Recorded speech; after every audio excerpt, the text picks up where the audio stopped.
My very first backpacking trip was with a church camp group when I was 15.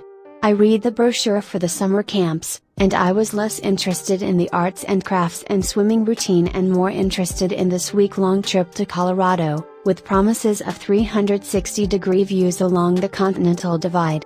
Pretty big deal, living in Oklahoma. There were, I think, 15 kids. 3 were girls. 1 bailed the second day, along with a couple of people who were having trouble with altitude. While we waited for the local guides to come back from escorting them back to the base camp, we teenagers had some free time to explore the mountainside. Some of us went up where a stream cut downhill, hollowing out the snow. I was very interested in Matthew, who, in group shoulder rub circle the night before, had been amazing. And, honestly, in regular life, nobody was interested in me, but here, I was now one of 2 girls for a whole week with about 10 guys. Odds way in my favor. Wound up taking a hike uphill break with Matthew, leaning against a boulder, watching the wilderness, no one around anywhere. Silence except for the trickle of the creek, the occasional gust of wind in the trees. We chatted.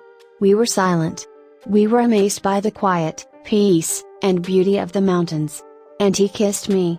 One of those moments where you realize that you will never forget any of it. What he looked like up close with the sun behind him, teenager with a couple days of growth on his chin, still my favorite, the smell of the air, the sounds, the deep blue of the sky, the feeling of touching someone for the first time. All forbidden. My parents were quite religious, and so was I, and this was probably bad news, but it was amazing. I was shocked by how warm he was, how soft his lips could be, and how right it was. Wallow text, sigh. I love backpacking. I'm not hardcore and haven't been in years. I have 2 little boys and we are car campers, for now. It's been 20 years since then. Hard to believe, I remember it like yesterday,